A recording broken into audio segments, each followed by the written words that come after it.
Cleverly kept the piece of paper on which it was written because I wouldn't have remembered.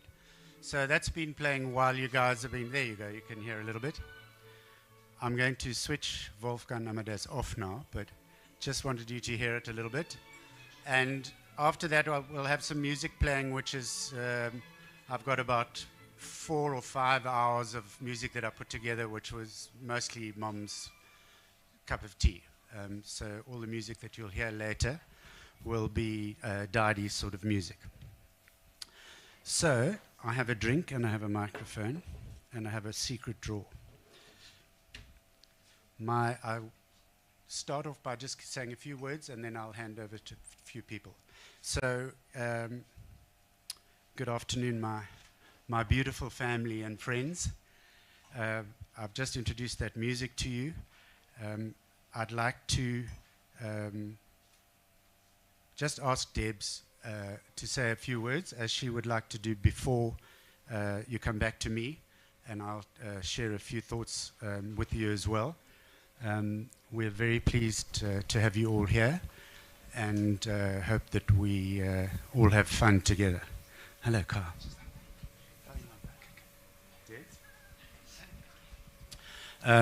You do know that I'm Patrick Harrigan, and this is Debbie Harrigan.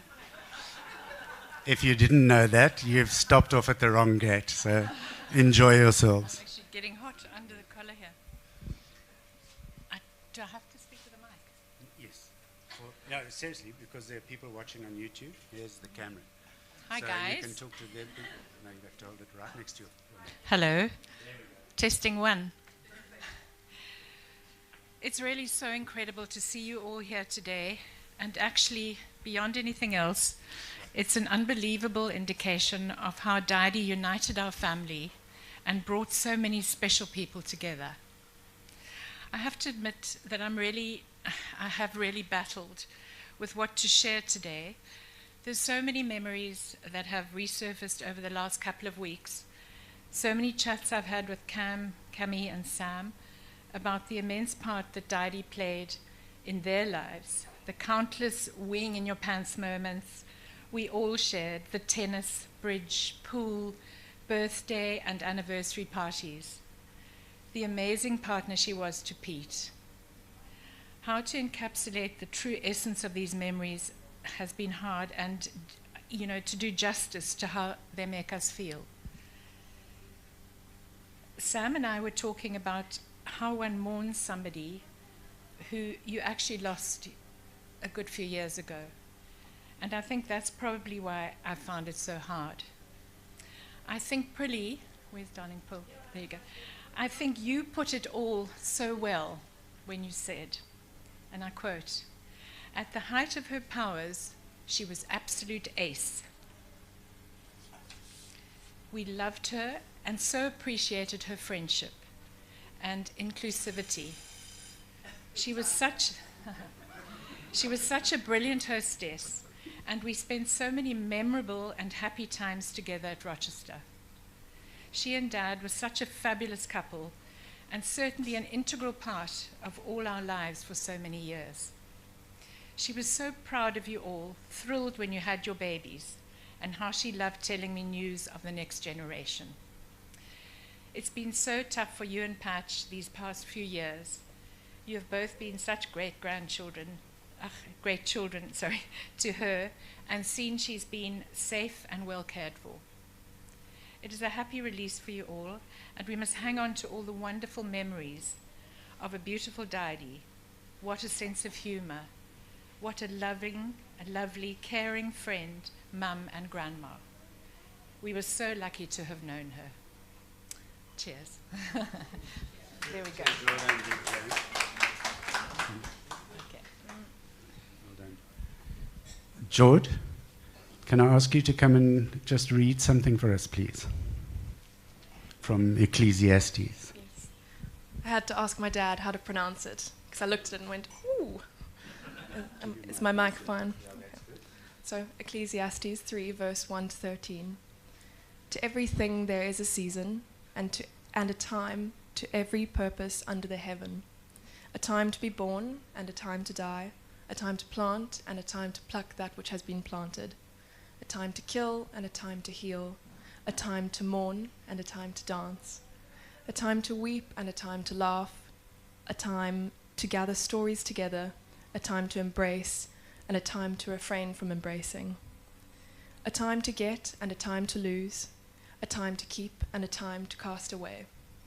A time to rend, a time to sow. A time to keep silence, and a time to speak. A time to love, and a time to hate. A time of war, and a time of peace. What profit hath he that worketh in wherein he laboureth? What profit... excuse me.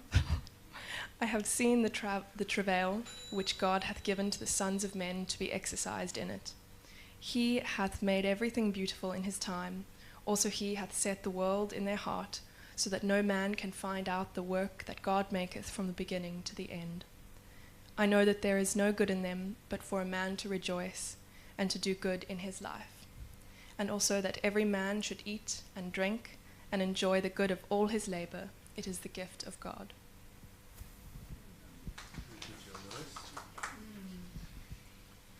Michi?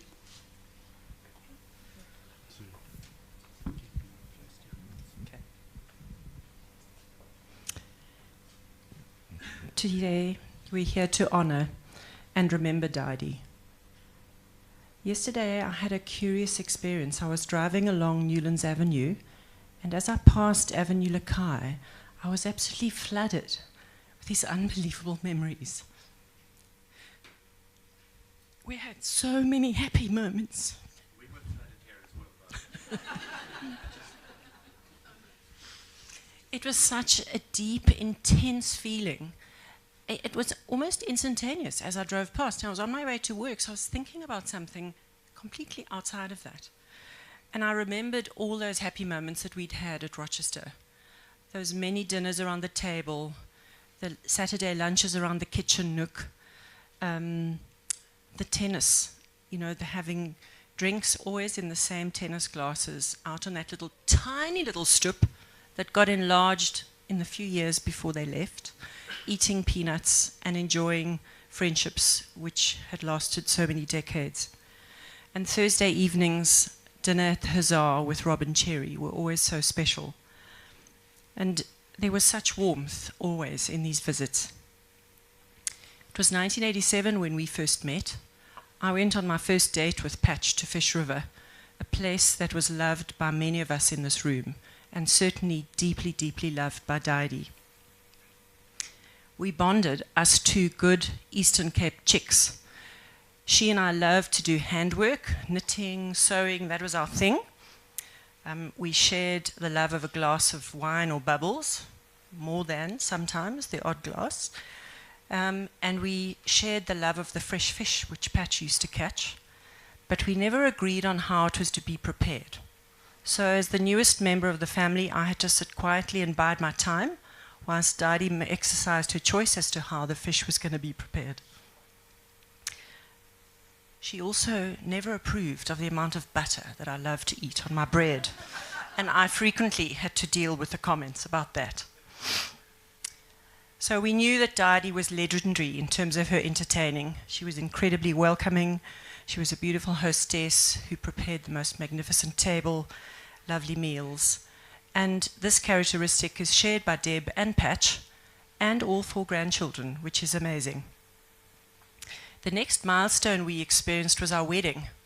And my darling father, who sorted out the booze, ordered only semi-sweet bubbles. That was really not a good start. Oh, thank you. Probably because there was too much of the semi-sweet bubbles. Thank you, Sarah. So it feels really refreshing, comforting, and a deep relief, actually, to be together and share these memories about Dianna, to celebrate and to remember her life. We've received so many wonderful messages and reminders of those early years. To remember Dianna's laugh, to remember the number of times she wet her brooks, which made us laugh even harder, to remember her extremely irreverent comments. It's been sweet to be able to do that again. We lost Dianna, as Deb said, a few years ago. It's been a very long and hard journey for her. I know that she suffered in that space. So it's relief, actually, that I feel that she's been released from that. And to quote Nicholas Sparks, author and novelist, "Dementia is a barren disease. It's an empty and lifeless as a desert. It's the thief of hearts, of souls, and of memories." To Deb and Steve, to her brothers, Dave, Seki, and their wives, to Loli and Ken, my sincere condolences. I know that this is extremely hard for you. You've all lived well into your 80s, and to lose a sibling at this time is so hard. So let's join together wherever we are and remember Dianna and all those incredibly special moments, to honor and celebrate her, and to trust that she's reunited with Pete and that they are celebrating together joyfully with us today.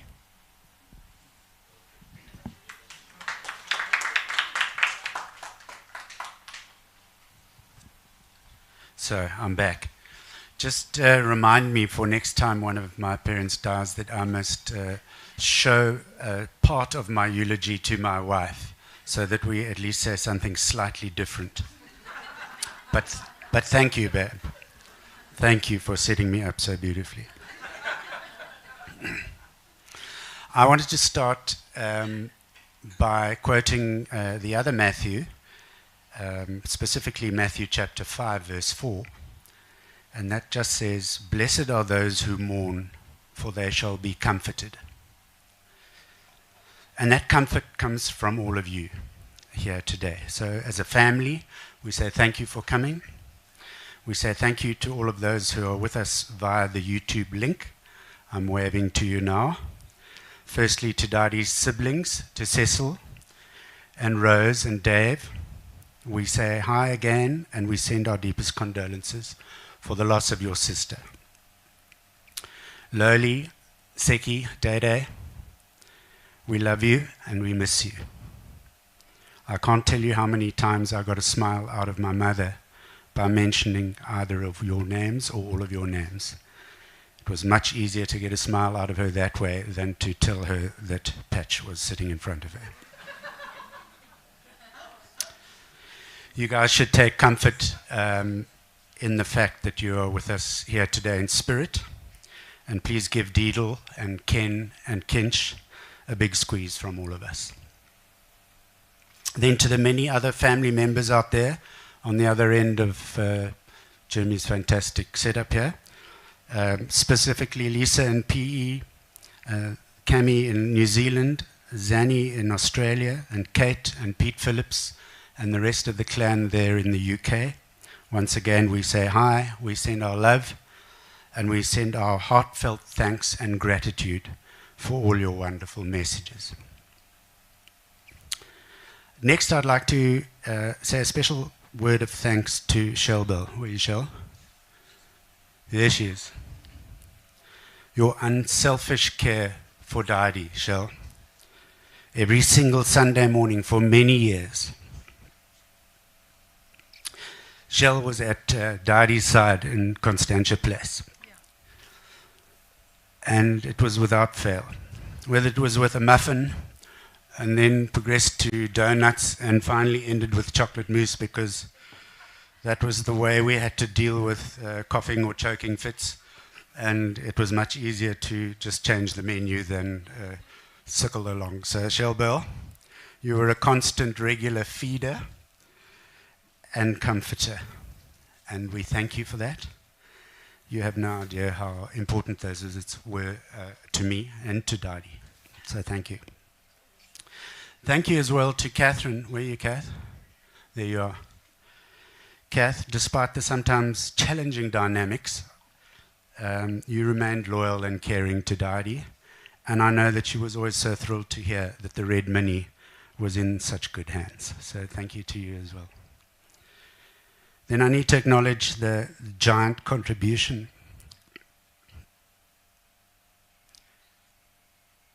to my sanity made by my darling wife. Okay, you can go now. No, you make me cry more if you stay. Go. She'll be back, don't worry. Miss, your care of Dadi went way beyond any expectation that I ever had. You've been right by my side almost every moment for the past 18 years since Pete left us. And we all know that this was actually a turning point for Dadi, for her happiness, and I've no doubt that I would never have managed this without you, so thank you.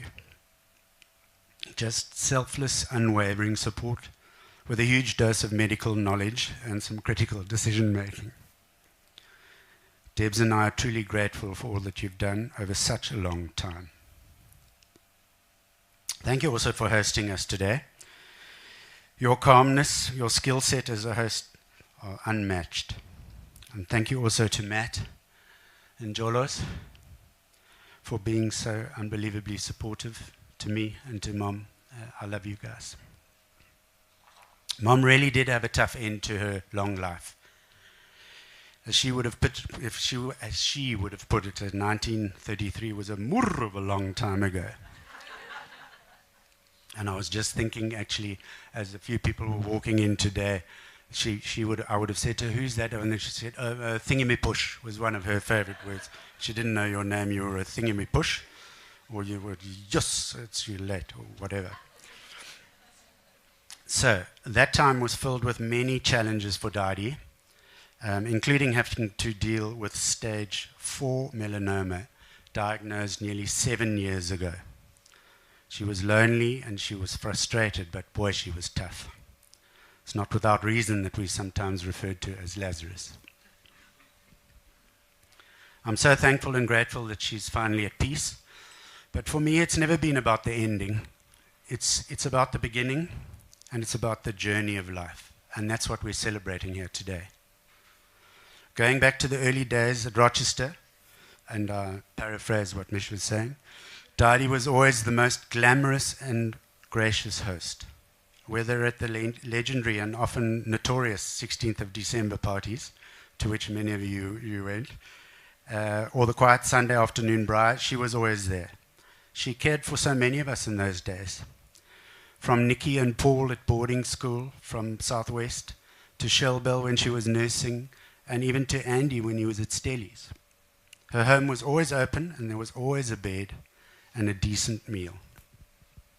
I found it truly remarkable that almost every message that I've received since her passing, and there have been many, included descriptions of her as either beautiful, glamorous, hospitable, welcoming, elegant, or cheerful. And that's really true. She lived a cheerful, colourful life, for sure. She was always good to Nanny as well. Most of you wouldn't have known, that's her mother-in-law, which was a challenge in itself. Pete's mom was alone for many years after her husband Pop died. In fact, Daddy called Nanny every single day at 2 p.m. and would talk, or mostly listen, to her for at least 30 minutes. Now that's some doing. Heaven knows what they found to talk about after having just chatted for half an hour the day before. But that was Daddy looking after Nanny, who was alone and lonely in Fishhook. Monday Night Bridge was obviously also another one of her loves. And I remember Daddy always loving her Tuesday morning tennis, playing with Monica and Aggie and Judy and Sue and Nell, Sarah. I'm not sure that Daddy ever reached Davis Cup standards, but she was always the generous, gracious host. Actually, it's quite well recognized that her tongue was generally sharper than her backhand. Speaking of sports, Daddy, both as an individual and as a team member, comfortably passed the minimum standards required for Olympic qualification for partying. In fact, there's some of her teammates here today. Speaking of sports, I can clearly visualize Daddy and one Lindsay Cohen. Where are you, Lindsay? Are you hiding? Yeah.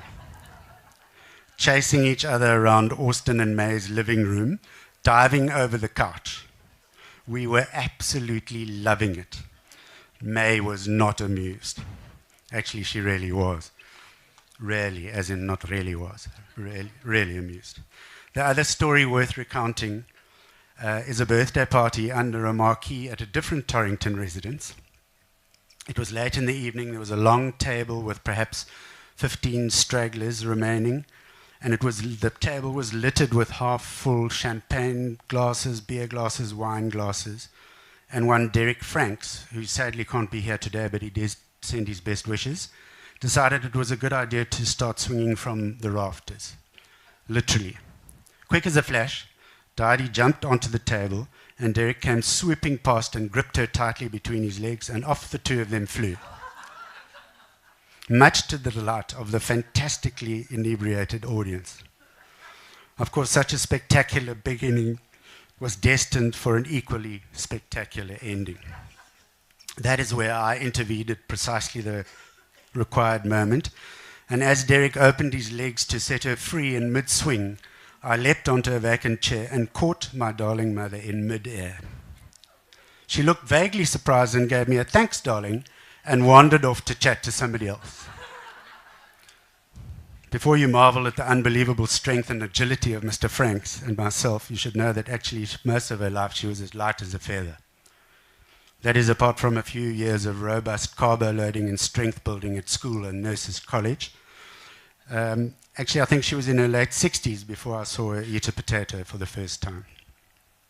I mentioned earlier how tough she was. In typical Eastern Cape fashion, nothing scared her. Although if Pete was around, she was happy to stand behind him.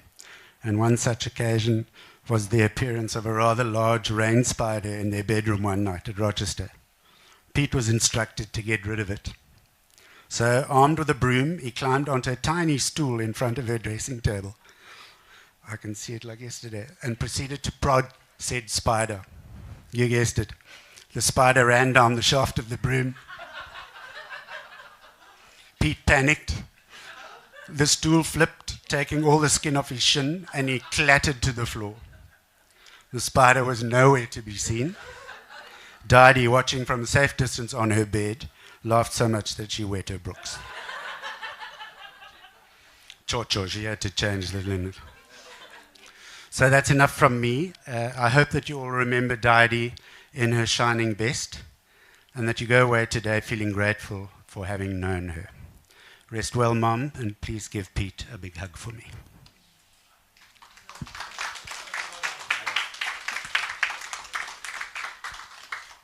So, we don't have much left. I wanted the youngsters to light a candle for us, please, for Didi. We are short of a few youngsters. Won't you go and call your brother, please? It's actually, yes.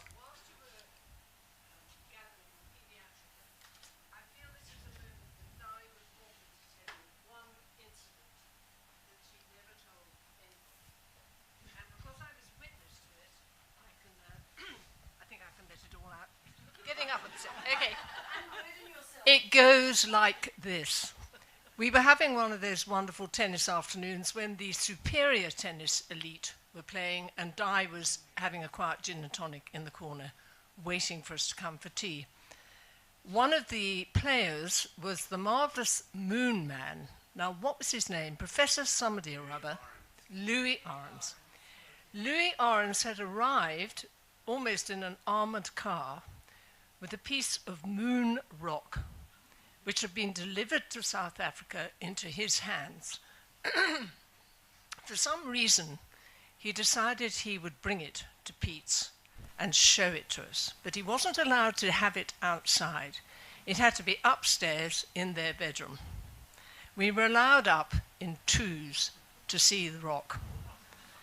There was a light southeaster blowing that day. The window was open, and Di and I went together to view said rock.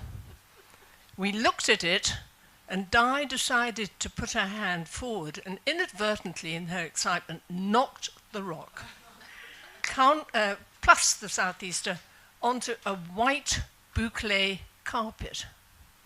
Well, this rock had not yet been analysed by the special department of UCT, and we swept it up by hand, put it back in the box. We never told a soul until today.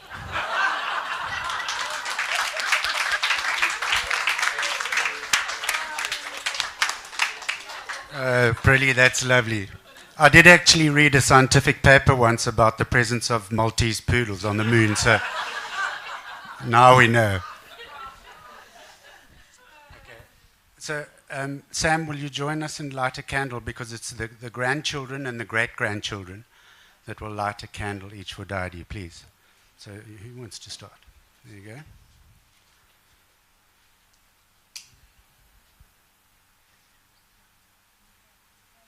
No, they'll light. Just give it some gas. There you go.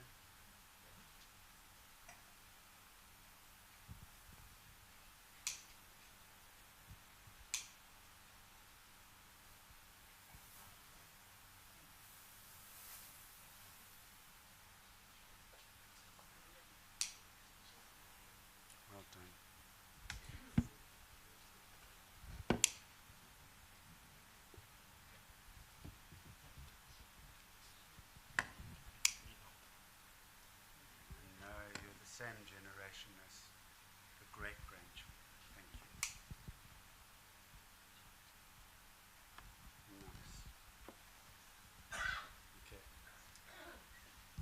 think we're done.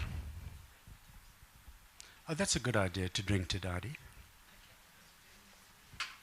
Once again, to those at the other end of the link, I hope that you could hear some of it and that you could see a few faces. Jeremy has been panning around with the second camera, so if you were doing anything silly, it's on film now.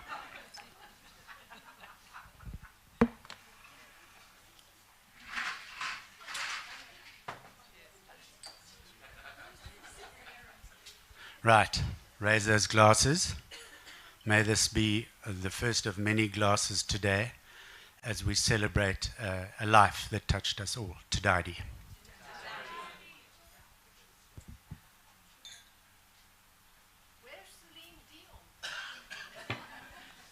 Is she still alive? Sham, you know, the last thing, actually, I've just thought, the last thing I asked Daddy to do before she left was to fill the Cape Town dams, but I don't know if anybody's maybe got an idea of how we can get him to switch it off now. Enjoy yourselves, guys. Thank you again for coming. We really appreciate it. Thank you, boss. Are you still filming?